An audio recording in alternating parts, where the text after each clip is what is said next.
A paz do Senhor, família.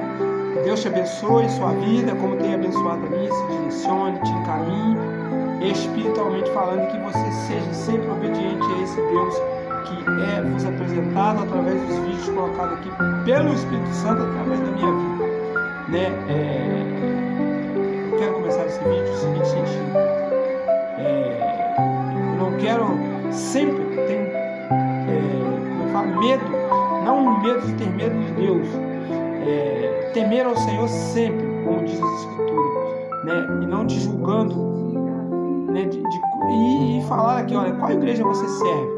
Não, eu creio na igreja de Jesus Cristo na terra, e se você não está sendo santo a essa mesma igreja que eu vivo, eu não posso mesmo assim julgar você, orar pela tua vida para que você aperfeiçoe a sua vida com as Escrituras, que é com a palavra de Deus.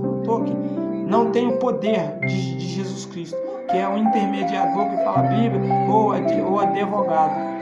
Somente ele tem esse poder de julgar. Eu não queria começar com esse salmo, mas eu vou começar, que fala, olha, quão bom e quão suave é que os irmãos habitam em união. Essa união universal em Cristo Jesus, não desfazendo que a sua igreja é melhor do que a minha. Não existe a outra igreja, existe a nossa fé para com Deus. Ela tem que ser parecida, porque nós somos doutrina, palavra de Deus, Bíblia. Mas 1 Samuel, hoje em dia, infelizmente, não quero talvez eu já até coloquei um vídeo parecido com esse, mas eu creio que o Espírito Santo vai direcionar você, do jeito dele, Deus Pai, Deus Filho e Deus Espírito Santo. Samuel, no capítulo 15, Samuel manda destruir os amalequitas, deu uma ordem de Deus na vida de Saul. Saul até cumpriu, mas cumpriu em 50%. Ele precisava cumprir em 100%, porque o contexto dessa história aqui vai falar que Saul ele cresceu o olho nas coisas materiais, até que ele fala que porque naquela época ainda se vivia em holocausto, tinha boas ovelhas, tinha boas cabras, tinha ouro, tinha várias coisas que o Senhor no passado usava. Mas naquele momento ali, Deus mandava, além de destruir os amalequitas, mandava destruir toda a criação que os amalequitas tinham. E assim Saul desobedeceu.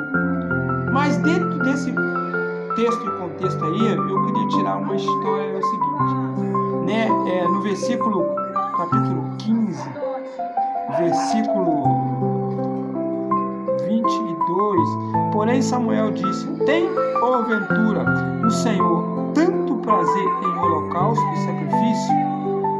Aí a parte B do versículo diz, como em que se obedecer a palavra do Senhor, eis que obedecer é melhor que sacrificar, e o atender é melhor do que a gordura de carneiros. Eu quero tomar como base também o Salmo 133. Só que hoje dentro da casa, hoje dentro do pilar chamado Deus Pai, Deus Filho, Deus Espírito Santo, através da sua palavra, e o Verbo se fez carne e habitou entre nós. Há irmãos que dizem, não sou eu aqui tentando questionar esses irmãos, mas sim mostrar que nós devíamos amar uns aos outros. Eu postei um vídeo próximo esse, ontem, eu não sei o dia certo, mas está aí. Nós devemos amar os nossos irmãos como nós amamos Deus. Sabe por quê? Porque às vezes tem coisas que Deus tem que é para minha vida, mas tem coisas que Deus tem que não é para mim, mas é para você que está ao alcance da minha voz nesse momento. E talvez nós temos uma coisa dentro de nós que de momento nenhum agrada o coração do Pai. Não quero falar aqui, mas para quem sabe, um bom entendedor, uma vírgula é letra, se você buscar, orar, não no sentido de competitividade com o seu irmão que está na esquerda e na direita, mas Deus, ele vai, o que nós temos que fazer para você entender, chamar a atenção de Deus. Como é que nós chamamos a atenção de Deus? Estevão, aquele que foi o martírio, que a Bíblia diz, né? Ele foi apedrejado porque ele chamou a atenção de Deus na prática. E por mais que hoje, né, eu tenho invejar, a inveja, irmãos, ela tem sido uma das maiores ferramentas de Satanás. Entendeu? O versículo aqui, então Saul chegai-vos para cá, todos os chefes. Não, no versículo 15, né, no capítulo 15, versículo 22, sabe por quê? Se a gente não obedecer a palavra, nós vamos sacrificar. E o sacrifício não mais alegra ao Senhor. Lembrei. Tem coisas que é para o seu irmão, que dentro da igreja a gente não pode ter esse tipo de sentimento. Nós imaginamos a vida de Saul não, a vida de José, as pessoas às vezes pregam, né, somente porque é invejado pelos seus irmãos, que José não tinha que contar um sonho, né, quando ele contou, mas nós não olhamos, né, que o pai de José já tinha uma certa idade e a mãe de José, ela era estéril, não poderia ter filho, né? É igual nós, quem não vive hoje no século XXI, casos parecidos. Olha, eu mesmo tenho um amigo que tem 60 anos, tem um filho de 7, não está tão velho, porque o tempo não é do homem, é o tempo de Deus, mas isso nós não olhamos. Aí José chama seus irmãos, conta o sonho para eles, né? E eles começam a levantar complô. E isso tem acontecido dentro da igreja de Cristo Centro, dentro das nossas congregações, que não alegra o coração do Pai e não alegra o coração de Deus. O projeto de Deus era para o seu irmão, não era para você, mas você não está privado de ter não o mesmo projeto, que seja outro projeto. Aí nós invejamos e querendo parar, levantamos, que não é isso para acontecer em nosso meio.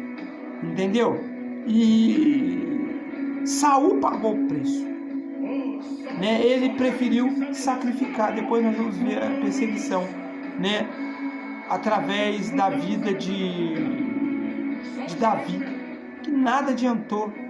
Saul, ele poderia ter feito um maravilhoso reinado, mesmo ele sendo escolhido do povo e não sendo escolhido de Deus. Mas o que eu quero dizer aqui é que nós, né, ficamos, né, o salmista, no Salmo 22, ou 122, ele fala: olha, alegrei-me quando me disseram vamos à casa do Senhor, porque vai estar ali um irmão, né, que talvez ele vai ouvir que é a maior, a palavra de Deus, né? A Bíblia, a palavra, as escrituras, vai estar ali para falar para ele. Mas uma oração que naquele dia a gente vai estar do lado dele, ou talvez até um abraço de um amigo, é para a gente se unir, é para a gente se confraternizar um contra os outros. E não, né, não somente o pastor que é o líder de uma igreja terrena hoje, entendeu? Eu sei que o maior líder é Jesus, mas que nós entendemos, né? Quanto mais nós unimos, mais o corpo de Cristo na terra fica fortalecido, né? Quão bom e quão suave que nós habitamos em união. Saul se invejou de Davi, os irmãos de José se invejou de José. O que aconteceu? Nada, somente José virou governador, que não existia governador na época de José. Deus surpreende, irmãos, aquele que nós o perseguimos. Não adianta, se Deus tem um projeto e um propósito para a tua vida, vai acontecer porque você é escolhido de Deus. Não porque eu sou irmão, meu irmão teve um crescimento, Deus não está comigo, Ele está. Mas o seu propósito para com Deus no momento certo, Ele vai dar. Então não inveje, não aniquile o sonho do outro. Ore para que o sonho do outro aconteça muito mais rápido. Paz do Senhor, que Deus te abençoe. Ore pela minha vida, que eu estou sempre orando pela sua.